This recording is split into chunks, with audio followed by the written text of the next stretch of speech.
परिचय। मोहन और उसके पिताजी बालकोनी में खड़े हैं। वे प्रातःकाल की ताजी हवा का आनंद ले रहे हैं। मोहन सड़क की ओर उत्साहपूर्वक कुछ देख रहा है। पिताजी, बिजली के खंभों पर वह स्लेटी रंग का बॉक्स जैसा क्या रखा हुआ है?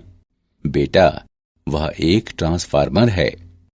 ठीक है पिताजी, और इसका उपयोग क्यों किया जाता है, कृपया मुझे बताएं।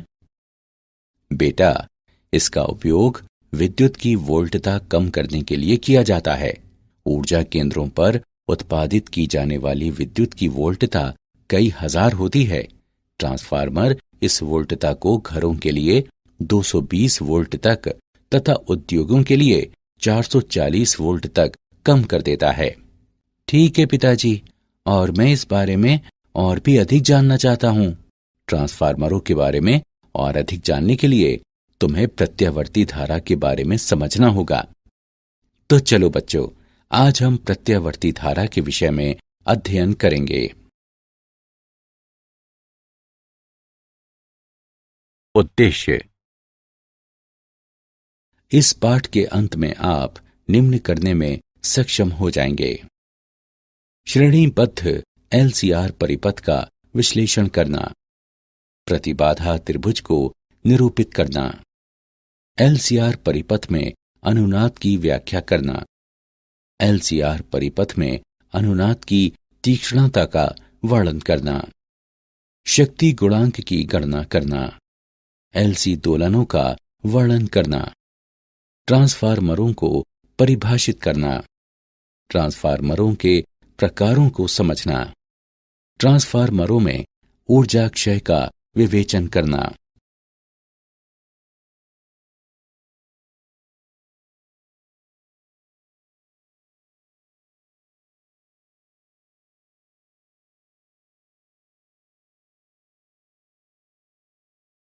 श्रेणीबद्ध एलसीआर परिपथ।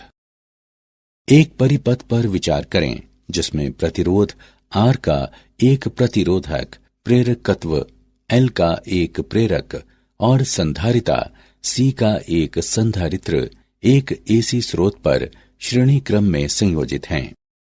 माना कि स्रोत वोल्टता Vm sin ओमेगा t के बराबर है। लूप पर किरचॉफ का नियम प्रयुक्त करने पर हम प्राप्त करते हैं कि V बराबर VR plus VL plus VC। ऊर्ध्व अक्ष पर किसी क्षण में VR का प्रक्षेप VR के बराबर होता है, जिसका अधिकतम मान Im और R का गुणनफल होता है। धारा फेजर I से पाई बटे 2 आगे फेजर VL प्रेरक पर वोल्टता प्रदर्शित करता है। किसी क्षण में ऊर्ध्व अक्ष पर इसका प्रक्षेप VL होता है, जिसका अधिकतम मान Im और XL का गुणनफल होता है। धारा फेजर I से पाई बटे 2 पीछे फेजर VC संधारित्र पर वोल्टता प्रदर्शित करता है। किसी क्षण में ऊर्ध्व अक्ष पर इसका प्रक्षेप VC होता है, जिसका अधिकतम मान Im और XC का गुणनफल होता है।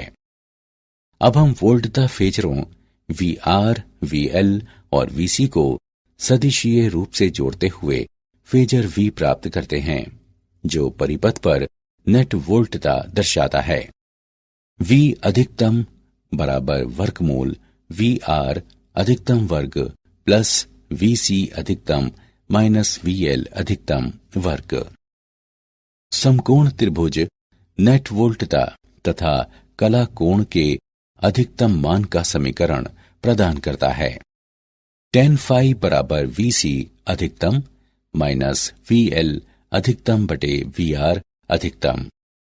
ओम का नियम प्रयोग करने पर हम पाते हैं कि Vm बराबर Im गुणे वर्गमूल R वर्ग प्लस XC माइनस XL वर्ग। हम परिपथ की प्रतिबाधा वर्गमूल R वर्ग प्लस XC माइनस XL वर्ग के रूप में प्राप्त करते हैं। अब उपरोक्त समीकरण निम्न रूप लेता है। Vm बराबर Im और Z का गुणनफल। हम इस समीकरण को निम्न रूप में भी लिख सकते हैं, Im बराबर Vm बटे Z, या I RMS बराबर V RMS बटे Z। श्रेणीबद्ध LCR परिपथ का फेजर चित्र। हल। परिपथ के सभी बिंदुओं पर तात्क्षणिक धारा का मान समान रहता है। I बराबर Im sine omega t plus phi, जहां फाई स्रोत पर वोल्टता तथा परिपथ में धारा के बीच कला अंतर है। तीनों घटकों पर तात्क्षणिक वोल्टता के तात्क्षणिक धारा से निम्न कला संबंध होंगे। प्रतिरोधक VR पर तात्क्षणिक वोल्टता तात्क्षणिक धारा I के साथ कला में है। प्रेरक VL पर तात्क्षणिक वोल्टता धारा I से पाई बटे 2 आगे है। संधारित्र VC पर तात्क्षणिक वोल्टता धारा I से पाई बटे 2 पीछे है। प्रतिबाधा त्रिभुज। प्रतिबाधा त्रिभुज का उपयोग प्रतिबाधा की गणना करने के लिए किया जा सकता है। जब प्रतिरोध, प्रेरकत्व तथा संधारिता सभी परिपथ में उपस्थित हों और प्रेरक प्रतिघात तथा धारिता प्रतिघात के बीच का अंतर कुल प्रतिघात हो। Z बराबर वर्गमूल R वर्ग प्लस XC माइनस XL वर्ग। विकर्ण रूप में प्रतिबाधा Z के साथ समकोण प्राप्त होता है।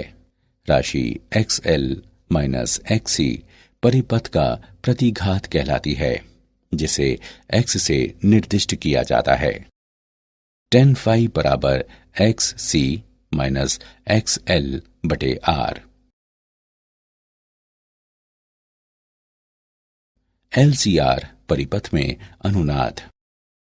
अनुनाद ऐसे निकायों में घटित होता है जिनमें किसी विशिष्ट आवृत्ति से दोलन करने की प्रवृत्ति होती है। जब इस प्राकृतिक आवृत्ति के एकदम बराबर आवृत्ति वाला एक आवधिक बाह्य बल इस निकाय पर लगाया जाता है। अनुनाद में बाह्य आवधिक बल द्वारा निकाय को दी जाने वाली ऊर्जा अधिकतम संभव दर पर होने पर निकाय में विशाल आयाम वाली दोलन गति होती है। आवृत्ति ओमेगा नॉट जिस पर धारा आयाम अधिकतम हो जाता है, परिपथ की अनुनाद आवृत्ति कहलाती है।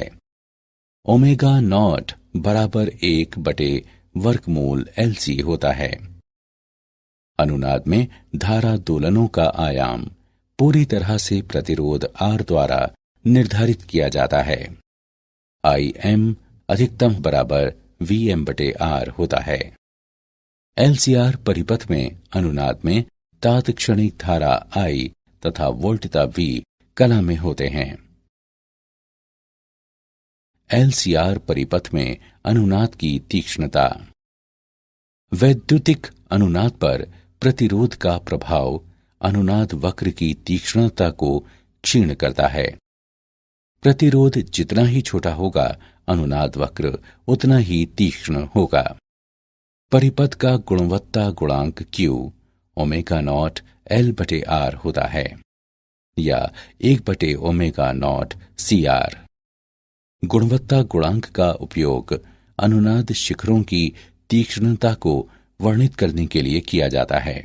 यदि R छोटा या L बड़ा है तो ये इंगित करता है कि अनुनाद अधिक तीक्ष्ण है तथा परिपथ अधिक चयनात्मक है।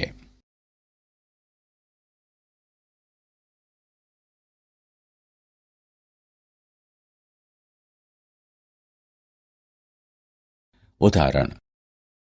आइए LCR परिपथ में अनुनाद का एक उदाहरण देखें।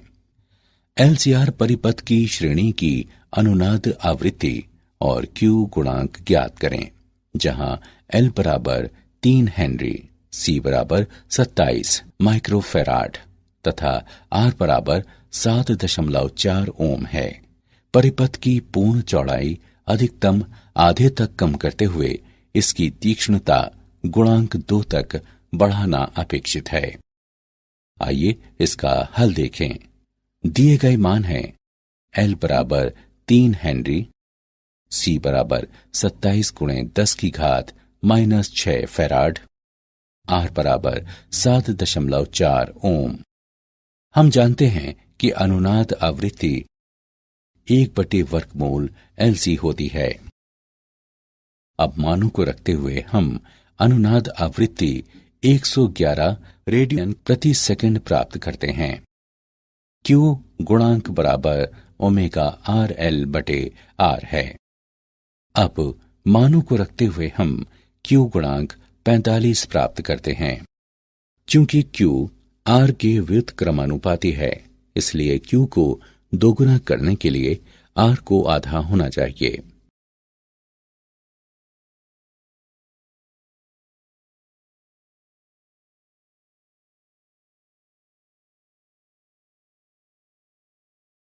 शक्ति गुणांक।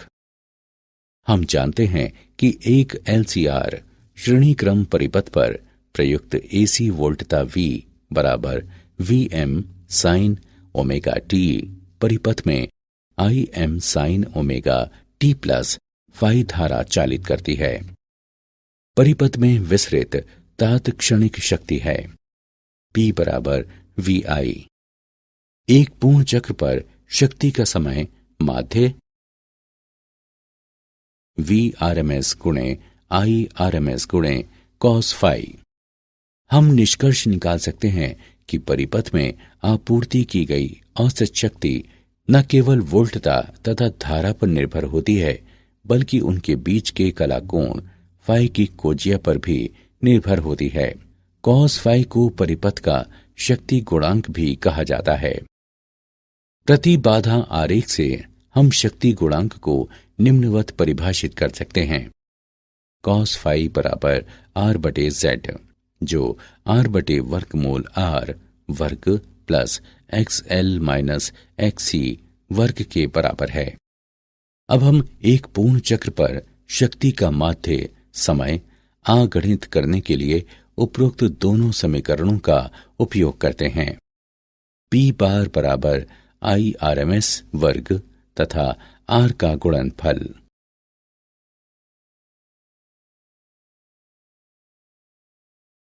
विभिन्न परिपथों में शक्ति गुणांक। प्रकरण 1, प्रतिरोधकीय परिपथ। यदि परिपथ में केवल प्रतिरोधक है तो फाई बराबर 0, cos फाई का मान बराबर 1। इसमें अधिकतम शक्ति क्षय होती है। P बार बराबर Vrms और Irms का गुणनफल। प्रकरण 2, शुद्ध प्रेरकीय या धारितीय परिपथ। यदि परिपथ में केवल प्रेरक या संधारित्र है तो फाई बराबर -π/2 या π/2। cos फाई का मान बराबर 0। इसमें शक्ति क्षय नहीं होती। P बार बराबर 0। प्रकरण 3, LCR श्रेणी क्रम परिपथ। यदि परिपथ में प्रेरक संधारित्र तथा प्रतिरोधक हैं तो cos फाई का मान 0 और 1 के बीच रहता है। ऐसे परिपथ में सदैव शक्ति क्षय होता है। P बार बराबर Vrms Irms और cos फाई का गुणनफल। प्रकरण 4, LCR परिपथ में अनुनाद में शक्ति क्षय। शक्ति केवल प्रतिरोधक में क्षयित होती है। LCR परिपथ में प्रेरक या संधारित्र पर ऊष्मा के रूप में शक्ति क्षयित नहीं होती।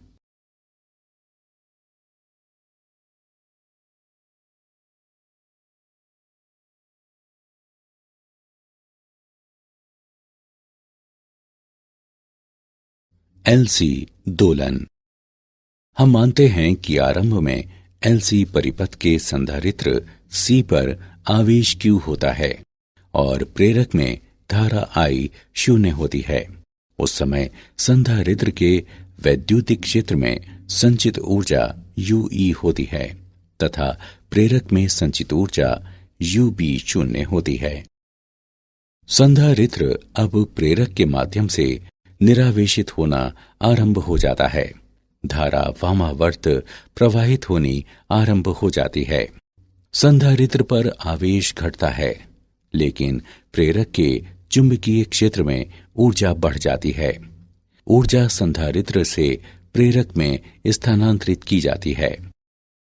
संधारित्र में संचित ऊर्जा पूर्ण रूप से प्रेरक के चुंबकीय क्षेत्र में स्थानांतरित कर दी जाती है। इस चरण में प्रेरक में धारा का मान अधिकतम हो जाता है। अब प्रेरक से ऊर्जा का प्रवाह वापस संधारित्र की ओर बहने लगता है, क्योंकि विद्युत क्षेत्र पुनः बन जाता है। प्रेरक से संधारित्र की ओर समस्त ऊर्जा का स्थानांतरण होता है। ये परिस्थिति आरंभिक परिस्थिति के समान होती है, सिवाय इसके कि संधारित्र विपरीत आवेशित होता है। संधारित्र पुनः निरावेशित होना शुरू हो जाता है। धारा अब दक्षिणावर्ती दिशा में प्रवाहित होती है। संधारित्र में संचित समस्त ऊर्जा प्रेरक के चुंबकीय क्षेत्र पर स्थानांतरित कर दी जाती है। ऊर्जा अब प्रेरक से वापस संधारित्र की ओर प्रवाहित होने लगती है। ऊर्जा का निरंतर आवागमन संधारित्र के विद्युत क्षेत्र तथा प्रेरक के चुंबकीय क्षेत्र के बीच होता रहता है। यह प्रक्रिया V की निश्चित आवृत्ति पर जारी रहती है। यदि LC परिपथ में प्रतिरोध उपस्थित न हो तो LC दोलन अनंत काल तक जारी रहेंगे।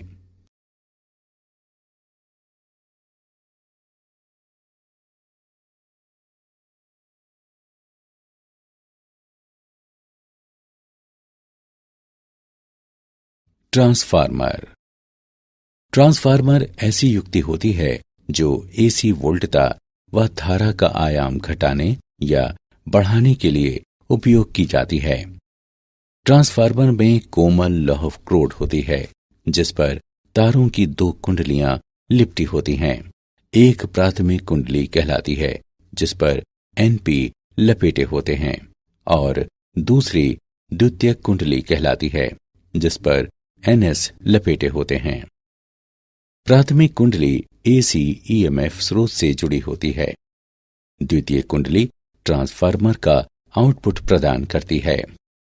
कोमल लौह क्रोड का उपयोग चुंबकीय फ्लक्स बढ़ाने तथा एक माध्यम उपलब्ध कराने के लिए किया जाता है, जिसमें एक कुंडली के माध्यम से लगभग समस्त फ्लक्स अन्य में चला जाता है। प्राथमिक और द्वितीय कुंडलियों के माध्यम से फ्लक्स परिवर्तित भी होता रहता है, और इसलिए दोनों कुंडलियों में एक EMF प्रेरित होता है। ट्रांसफार्मर की क्रियाविधि। जब प्राथमिक कुंडली के सिरों के बीच प्रत्यावर्ती वोल्टता लगाई जाती है, तो प्रत्यावर्ती धारा इसमें लौह क्रोड में एक परिवर्तनशील चुंबकीय क्षेत्र उत्पन्न करती है। क्योंकि चुंबकीय क्षेत्र परिवर्तनशील होता है, इसलिए प्राथमिक और द्वितीय कुंडलियों के माध्यम से फ्लक्स परिवर्तित भी होता रहता है, और इसलिए दोनों कुंडलियों में एक EMF प्रेरित होता है। माना कि फाई दोनों कुंडलियों के प्रत्येक लपेटे के माध्यम से चुंबकीय फ्लक्स हैं। पारस्परिक प्रेरण के कारण द्वितीयक में EMF प्रेरित होता है। ES बराबर -NS d फाई बटे dt। प्राथमिक कुंडली में स्वप्रेरण से EMF प्रेरित होता है। EP बराबर -NPd फाई बटे dt। अब दोनों समीकरणों को विभाजित करने पर हम पाते हैं कि ES बटे EP बराबर NS बटे NP। ये समीकरण ट्रांसफार्मर समीकरण कहलाता है। इसे टर्मिनल वोल्टता के रूप में निम्नवत लिखा जा सकता है। VS बटे VP बराबर NS बटे NP। अनुपात NS बटे NP ट्रांसफार्मर के लपेटों का अनुपात कहलाता है। ट्रांसफार्मरों के प्रकार। ट्रांसफार्मर दो प्रकार के होते हैं। उच्चाई ट्रांसफार्मर, जब द्वितीयक वोल्टता प्राथमिक वोल्टता से उच्चतर होती है तो ऐसा ट्रांसफार्मर उच्चाई ट्रांसफार्मर कहलाता है। अपचयी ट्रांसफार्मर, जब द्वितीयक वोल्टता प्राथमिक वोल्टता से निम्नतर होती है तो ऐसा ट्रांसफार्मर अपचयी ट्रांसफार्मर कहलाता है। वोल्टता को उच्चायित करने वाला ट्रांसफार्मर साथ ही साथ धारा को अपचयित भी करता है, जबकि वोल्टता को अपचयित करने वाला ट्रांसफार्मर साथ ही साथ धारा को उच्चायित भी करता है। IS/IP बराबर VP/VS बराबर NP/NS।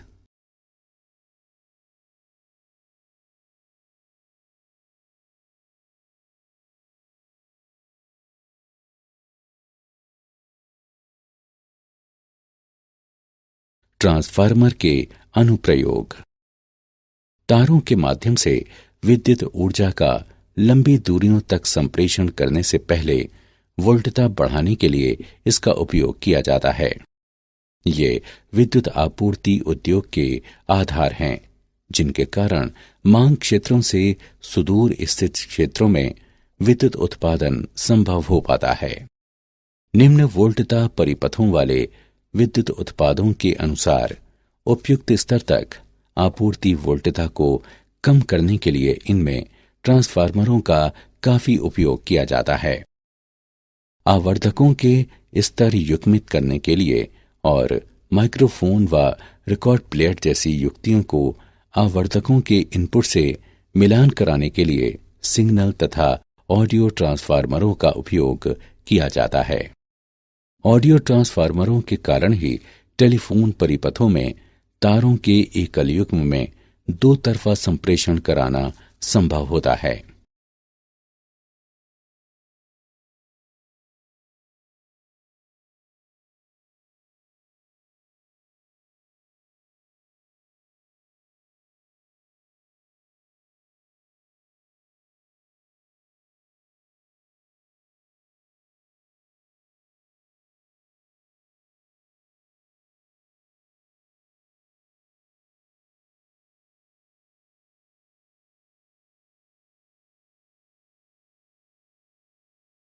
ट्रांसफार्मर में ऊर्जा क्षय। ट्रांसफार्मर में कुछ ऊर्जा क्षय निम्न अनुसार हैं। फ्लक्स क्षरण, ऊर्जा का क्षय होता है जब प्राथमिक द्वारा उत्पन्न समस्त फ्लक्स द्वितीय से नहीं गुजरता। प्राथमिक और द्वितीय कुंडलियों को एक दूसरे के ऊपर लपेटकर इस हानि को कम किया जा सकता है। कुंडलनों का प्रतिरोध, कुंडलनों में उत्पन्न होने वाली ऊष्मा के कारण ऊर्जा क्षय होता है। मोटे तारों का इस्तेमाल करके इस हानि को कम किया जा सकता है। भंवर धाराएं, लौह क्रोड में भंवर धाराओं के कारण ऊष्मा के रूप में ऊर्जा क्षय होता है। स्तरित क्रोड का उपयोग करके इस हानि को कम किया जा सकता है। शैथिल्य, लौह क्रोड के चुंबकन व विचुंबकन के चक्रों के दौरान उत्पन्न ऊष्मा के रूप में ऊर्जा का क्षय होता है। कम शैथिल्य पाश वाली क्रोड सामग्री का उपयोग करके इस हानि को कम किया जा सकता है। कोमल लौह क्रोड का उपयोग शैथिल्य हानि और फ्लक्स क्षरण को कम करता है।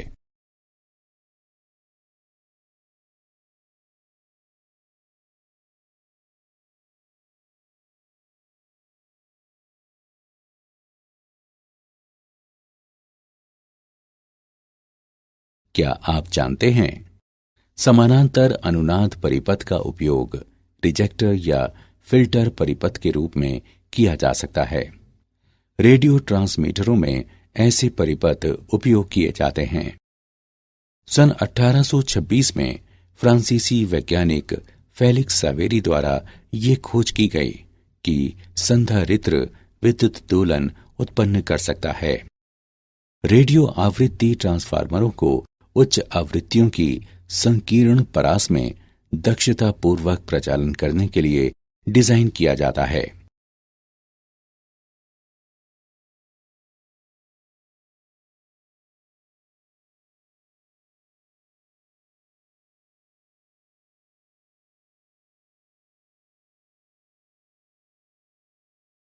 सारांश।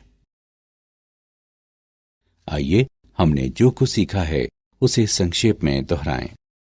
श्रेणीबद्ध एलसीआर परिपथ में प्रतिरोधक पर तात्क्षणिक वोल्टता तात्क्षणिक धारा के साथ कला में होती है। प्रेरक पर तात्क्षणिक वोल्टता धारा I से π/2 आगे होती है। संधारित्र पर तात्क्षणिक वोल्टता धारा I से π/2 पीछे होती है। प्रतिबाधा त्रिभुज का उपयोग प्रतिबाधा की गणना करने के लिए किया जा सकता है जब प्रतिरोध, प्रेरकत्व तथा संधारिता सभी परिपथ में उपस्थित हों। अनुनाद में बाह्य आवधिक बल द्वारा निकाय को दी जाने वाली ऊर्जा अधिकतम संभव दर पर होने पर निकाय में विशाल आयाम वाली दोलन गति होती है।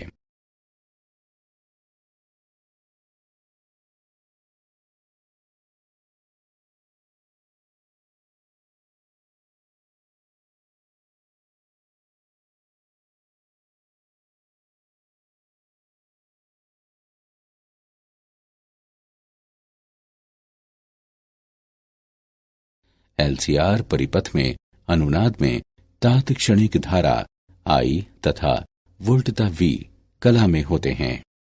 ट्रांसफार्मर ऐसी युक्ति होती है जो एसी वोल्टता व धारा का आयाम घटाने या बढ़ाने के लिए उपयोग की जाती है। ट्रांसफार्मर में कुंडलनों में उत्पन्न होने वाली ऊष्मा के कारण ऊर्जा क्षय होता है। मोटे तारों का इस्तेमाल करके इस हानि को कम किया जा सकता है। कोमल लौह क्रोड का उपयोग शैथिल्य हानि और फ्लक्स क्षरण को कम करता है।